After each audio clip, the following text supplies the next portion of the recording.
ലാവയുടെ lava blaze 2 Pro എന്ന പുതിയൊരു smart phone ഇപ്പം ഇന്ത്യൻ മാർക്കറ്റിൽ ലോഞ്ച് ചെയ്തിട്ടുണ്ട്.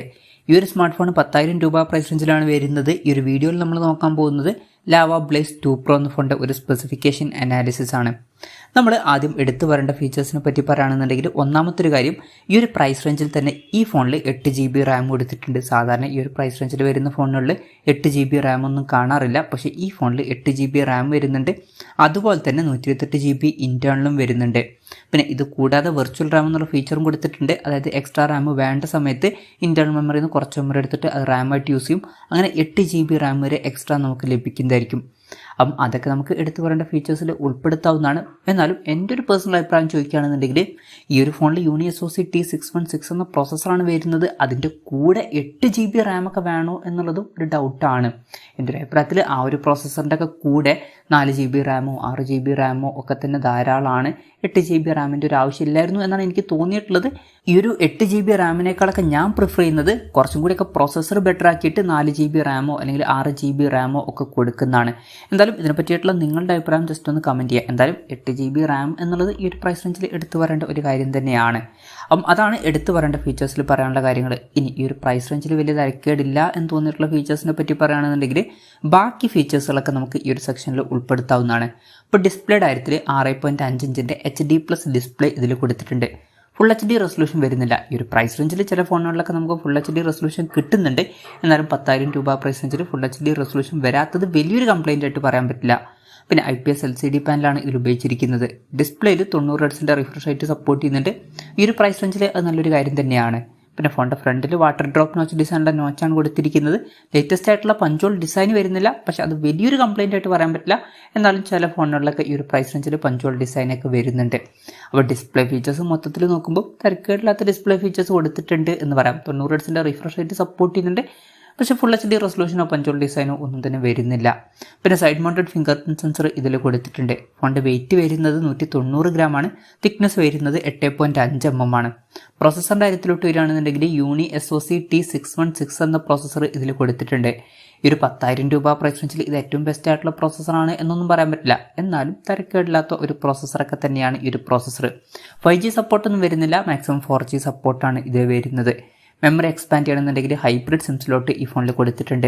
അതായത് മെമ്മറി കാർഡ് യൂസ് ചെയ്യണമെന്നുണ്ടെങ്കിൽ യൂസ് ചെയ്യാം, പക്ഷേ മെമ്മറി കാർഡ് യൂസ് ചെയ്യണമെന്നുണ്ടെങ്കിൽ ഒരു സിമ്മേ യൂസ് ചെയ്യാൻ പറ്റുള്ളൂ. സിംഗിൾ സ്പീക്കറാണ് ഈ ഫോണിൽ കൊടുത്തിരിക്കുന്നത്. ഈ ഒരു പ്രൈസ് റേഞ്ചിൽ അതൊക്കെയാണ്. 3.5 mm ഓഡിയോ ജാക്ക് ഈ ഫോണിൽ കൊടുത്തിട്ടുണ്ട്. പിന്നെ ആൻഡ്രോയിഡ് 12 ബേസ് ആയിട്ടുള്ള സോഫ്റ്റ്വെയർ ഇതിൽ വരുന്നുള്ളൂ. ഈ ഒരു ടൈമിലൊക്കെ ലോഞ്ച് ചെയ്യുന്ന ഒരു ഫോണിൽ നമ്മൾ ആൻഡ്രോയിഡ് 13 ബേസ് ആയിട്ടുള്ള സോഫ്റ്റ്വെയർ എക്സ്പെക്ട് ചെയ്യുന്നുണ്ട്, പക്ഷേ ഇതിൽ ആൻഡ്രോയിഡ് 12 ബേസ് ആയിട്ടുള്ള സോഫ്റ്റ്വെയറേ വരുന്നുള്ളൂ. പിന്നെ 10,000 രൂപയ്ക്ക് താഴെ വരുന്ന ഫോൺ ആയതുകൊണ്ടാണ് അത് നമ്മൾ നിരാശപ്പെടുത്തി എന്നുള്ള ഫീച്ചേഴ്സിൽ ഉൾപ്പെടുത്താത്തത്.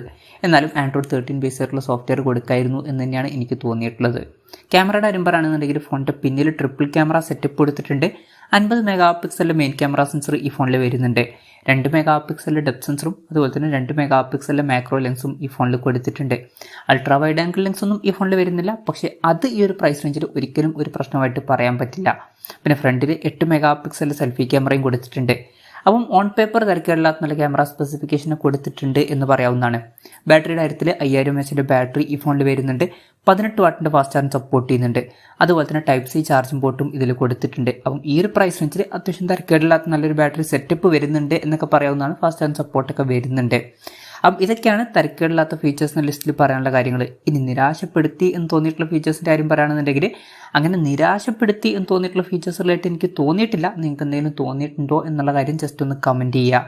അപ്പം ഇതൊക്കെയാണ് മൊത്തത്തിലെ ഫീച്ചേഴ്സ്. ഇനി വിലയുടെ കാര്യം പറയുകയാണെന്നുണ്ടെങ്കിൽ ഈ ഫോണിൻ്റെ വില വരുന്നത് 9,999 രൂപയാണ്. എന്തായാലും ഓവറോൾ നോക്കുകയാണെന്നുണ്ടെങ്കിൽ ലാവ ബ്ലേസ് 2 Pro എന്ന ഫോണിൽ തരക്കേടില്ലാത്ത ഫീച്ചേഴ്സും കാര്യങ്ങളൊക്കെ വരുന്നുണ്ട്. എടുത്ത് പറയേണ്ട കാര്യം 8 GB റാമും 128 GB ഇൻറ്റേർണലും ഈ ഒരു പ്രൈസ് റേഞ്ചിൽ വരുന്നുണ്ട്. പക്ഷേ ഈ ഒരു പ്രോസസ്സറിൻ്റെ കൂടെ 8 GB റാമിൻ്റെ ഒക്കെ ആവശ്യമുണ്ടോ എന്നുള്ളതൊരു ചോദ്യമാണ്. എന്നാലും 8 GB റാമൊക്കെ വരുന്നുണ്ട്. ബാക്കി ഫീച്ചേഴ്സ് ജസ്റ്റ് ആവറേജ് ആയിട്ടുള്ള ഫീച്ചേഴ്സാണ്. എന്തായാലും ഓവറോൾ നോക്കുമ്പം ഈ ഒരു പ്രൈസ് റേഞ്ചിൽ ഇത് അത്ര ബെസ്റ്റ് ആയിട്ടുള്ള ഒരു ഫോണായിട്ടൊന്നും എനിക്ക് തോന്നിയിട്ടില്ല. ഈ ഒരു പ്രൈസ് റേഞ്ചിൽ തിരക്കേടില്ലാത്തൊരു ഫോൺ എന്നൊക്കെ പറയാവുന്നതാണ്, അത്രേ ഉള്ളൂ. പിന്നെ ഇതിലും കുറഞ്ഞൊരു പ്രൈസ് റേഞ്ചിൽ ലാവ ബ്ലേസ് 2 എന്ന സ്മാർട്ട് ഫോൺ വരുന്നുണ്ട്. അതിലും ഇതുപോലെ ഫാസ്റ്റ് ചാർജിംഗ് സപ്പോർട്ട് വരുന്നുണ്ട്. സെയിം ആയിട്ടുള്ള പ്രോസസ്സർ തന്നെയാണ് കൊടുത്തിരിക്കുന്നത്, പക്ഷേ ഡിസ്പ്ലേയിൽ നമുക്ക് പഞ്ചോൾ ഡിസൈനും കാര്യങ്ങളൊക്കെ ലഭിക്കുന്നുണ്ട്. പിന്നെ ആ ഫോണിൽ 8 GB റാം വരുന്നില്ല എന്നേ ഉള്ളൂ. അപ്പം നിങ്ങൾക്ക് 8 GB റാമൊന്നും ആവശ്യമില്ല, അതിലും കൂടുതൽ പഞ്ചോൾ ഡിസൈനാണ് വേണ്ടത് എന്നുണ്ടെങ്കിൽ ആ ഫോൺ ഇതിലും കുറഞ്ഞ പ്രൈസ് റേഞ്ചിൽ കിട്ടുന്നുണ്ട്, അത് നോക്കുന്നതായിരിക്കും നല്ലത്. പിന്നെ അതിൽ 50 മെഗാ പിക്സലും മെയിൻ ക്യാമറ സെൻസറും വരുന്നില്ല, എന്നാലും അതും കൺസിഡർ ചെയ്യാൻ പറ്റിയിട്ടുള്ള ഒരു ഓപ്ഷൻ തന്നെ ആയിരിക്കും നിങ്ങൾക്ക് ലാവയുടെ ഫോണാണ് വേണ്ടത് എന്നുണ്ടെങ്കിൽ. എന്തായാലും ലാവ ബ്ലേസ് 2 Pro എന്ന സ്മാർട്ട് ഫോൺ ലോഞ്ച് ചെയ്തിട്ടുണ്ട്. ഈ ഒരു ഫോണിനെ പറ്റിയിട്ടുള്ള നിങ്ങളുടെ അഭിപ്രായം ജസ്റ്റ് ഒന്ന് കമൻറ്റ് ചെയ്യുക. ഈ ഒരു പ്രൈസ് റേഞ്ചിൽ ഈ ഫോൺ അത്ര മികച്ചൊരു ഫോണായിട്ട് എനിക്ക് തോന്നിയിട്ടില്ല.